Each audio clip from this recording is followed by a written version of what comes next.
जी हाँ, आप देख सकते हैं अतुल कुमार मौर्य जी को। अतुल कुमार मौर्य जी उत्तर प्रदेश के रहने वाले हैं। इन्होंने अपनी वाइफ को अच्छे तरीक़े से पढ़ा लिखा कर वहाँ तक पहुँचा दिया जो हर इंसान के बस की बात नहीं होती है। अतुल कुमार मौर्य अपनी मेहनत और अपनी लगान से अपने वाइफ को पढ़ा लिखा कर एक अच्छी पोस्ट पर पहुँचाने के बावजूद और इनकी पत्नी ने इनको इसके नतीजे में क्या दिया, जो आइए आप लोग इस वीडियो को पूरी देख कर समझ सकते हैं कि एक वाइफ मैंने सर उन्होंने मैं ये कह के टाल दिया तो सर मैंने ध्यान नहीं दिया। जैसे सर इसकी भनक सर मुझे फिल्मों में वो मुझे उसका ये जो शक था वो विश्वास सर 22 फरवरी को हुआ जब मनीष दुबे गाजियाबाद से चलकर सर मेरे आवास एलनगंज स्थित सरकारी आवास में आया और इनके साथ एक साथ कमरे में मैंने इनको देखा अवैध संबंध बनाते हुए। तब से सर ये मनीष दुबे और ज्योति मौर्य मेरे जान के पीछे करते हुए नजर आ रहा है। जी हाँ, इस वीडियो को पूरा सर 2010 में ज्योति मौर्य के साथ मेरी शादी हुई सर। मैं सर पंचायत राज विभाग में सर 2009 में सिलेक्ट हुआ प्रतापगढ़ में सर, वहीं पर नौकरी कर रहा हूँ सर। और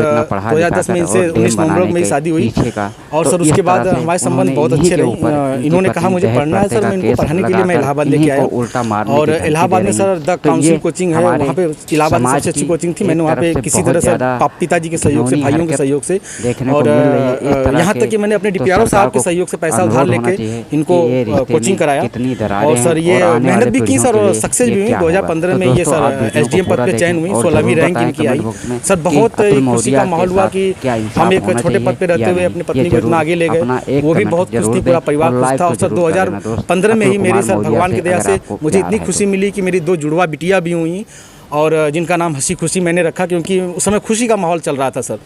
और सर बहुत अच्छा चल रहा था। लेकिन सर 2020 में ये मनीष दुबे जो जिला कमांडेंट होमगार्ड है उसकी एंट्री होती है हम दोनों पति पत्नी के बीच में। और सर घर इतनी तबाही पे पहुंच चुका है कि घर तो टूट ही रहा है, बच्चे तो दूर हो ही रहे हैं, पत्नी दूर हो ही रही है सर। यहाँ तक कि मैं मुकदमा भी मेरे ऊपर हो गया है और मेरी मौत की साजिश भी रची जा रही है।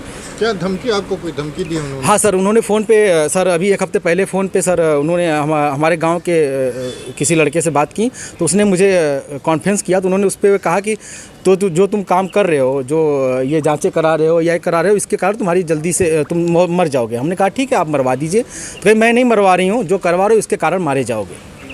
हत्या की धमकी दी है? जी सर, हत्या की। और सर उनका भाई सर सचिन मौर्य है सर, वो मेरे घर से सर रखे मेरे काफ़ी जो कुछ पैसे थे, जेवरात थे, वो सर लेके चला गया। मेरे सर उसकी वीडियो बना के भेजा कि मैं लेके जा रहा हूँ, जो करना हो कर लीजिए। और सर मुझे चैटिंग लिख के भेजा है कि आपका व्हाट्सअप सब कुछ गायब कर दूंगा, हैक कर लिया हूँ, जो सेव करना हो सेव कर लीजिए।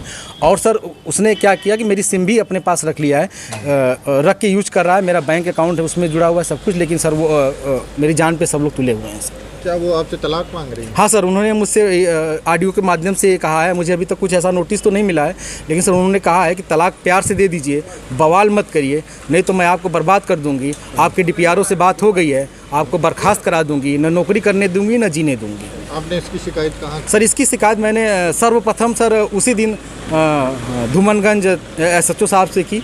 उन्होंने मुझे राजरूपुर पुलिस चौकी भेजा, मैं राजरूपुर पुलिस चौकी पे आवेदन दिया, लेकिन सर कोई सुनवाई नहीं हुई। फिर सर उसके बाद मैंने ये 25 अप्रैल की बात है, फिर मैंने 27 अप्रैल को सर उनको ये रजिस्ट्री के माध्यम से सर उनको भेजा, कमिश्नर साहब को भेजा। DM साहब खत्री साहब के यहाँ मैं खुद स्वयं उपस्थित हुआ हूँ, उनसे मैंने बात की कि सर आपके SDM साहब हैं ऐसा कर रही हैं।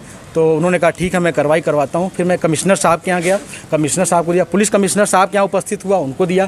फिर कहीं सुनवाई नहीं हुई तो सर मैं DGP साहब के पास गया, DGP साहब ने मेरे बात को संज्ञान में लिया, लेकिन फिर भी सर आवेदन ले लिया गया, कोई कार्रवाई नहीं हुई। उसके बाद सर मैं DG home guard BK Maurya sir के पास गया। उनके यहाँ से मुझे सर कुछ उम्मीद की लौ दिखाई दी, क्योंकि उन्होंने मेरे आवेदन को तुरंत संज्ञान में लिया और टीम गठित कर दी है। DIG इलाहाबाद उसकी जांच कर रहे हैं। मुझे सर कुछ उम्मीद लग रही है कि मुझे कहीं न कहीं मेहनत करके अपनी पत्नी को पढ़ाया और आज वही अपनी पत्नी के आगे हाथ जोड़कर भीख मांगते हुए दर की धोखे खाते हुए नज़र आ रहा है, जो दूसरों के आगे खुद अपनी बीवी के लिए रोते और बिलखते हुए नज़र आ रहे हैं। तो दोस्तों ये बहुत ही नाइंसाफ़ी हमारे हिसाब से होगी, जो आप लोग भी समझ सकते हैं।